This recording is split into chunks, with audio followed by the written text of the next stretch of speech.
Hello friends, Bangla activity চ্যানেলে আপনাদের সবাইকে ওয়েলকাম।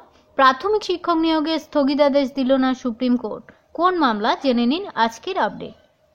প্রাথমিকের শিক্ষক নিয়োগে স্থগিতাদেশ দিল না দেশের সর্বোচ্চ আদালত সুপ্রিম কোর্ট। সম্প্রতি ৯,৫৩৩ জনের নামের তালিকা প্রকাশ করে প্রাথমিকে চাকরি দেওয়ার নির্দেশ দিয়েছে সুপ্রিম কোর্ট।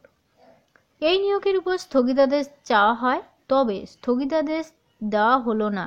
পরবর্তী শুনানিতে বিস্তারিত শোনা হবে বলে জানিয়েছে আদালত। 2020 সালে নিয়োগের পরেও ৩,৯29টি শূন্যপদ থেকে গিয়েছিল। এই পদে শুধুমাত্র 2014 সালের টেট উত্তীর্ণদের জন্য সংরক্ষিত থাকা নিয়ে আদালতে মামলা করা হয়।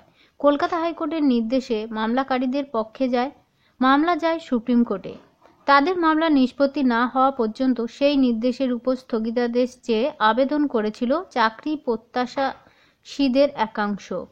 সোমবার তার শুনানিতে বিচারপতি অনিরুদ্ধ বসু এবং বিচারপতি সঞ্জয় কুমারের বেঞ্চ কোনো স্থগিতাদেশ দিল না। জানিয়ে দেওয়া হলো, আগামী 21শে ফেব্রুয়ারি এই মামলার পরবর্তী শুনানি হবে। আবেদনকারী আলী হোসেন মণ্ডল সহ অন্যান্য হয়ে এদিন সুপ্রিম কোর্টে সওয়াল করেন আইনজীবী PS পাটোয়ালিয়া।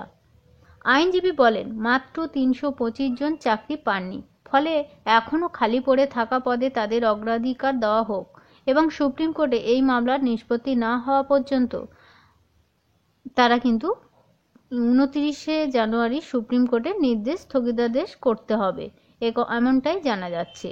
যদিও এই প্রতিবাদ করে পশ্চিমবঙ্গে প্রাথমিক শিক্ষা পর্ষদের আইনজীবী জয়দীপ গুপ্ত বলেন, এরকম আবেদন তো আগে কখনো শুনিনি। সুপ্রিম কোর্টের বিচারপতি হিমা কোহলি এবং বিচারপতি আসাউদ্দিন অমুল্লাহর ডিভিশন বেঞ্চ নির্দেশ দিয়েছে ৯,৫৩৩ জনের চাকরি নিয়োগপত্র দেওয়ার, আর সেই নির্দেশে সুপ্রিম কোর্টের অন্য ডিভিশন বেঞ্চে স্থগিতাদেশ চাওয়া হচ্ছে।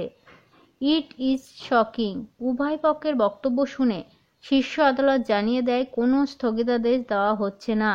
আগামী 21শে তারিখ মামলার পরবর্তী শুনানি হবে। অনেক ধন্যবাদ সঙ্গে থাকার জন্য। চ্যানেলে নতুন হলে অবশ্যই চ্যানেলটিকে সাবস্ক্রাইব করে সঙ্গে থাকবেন।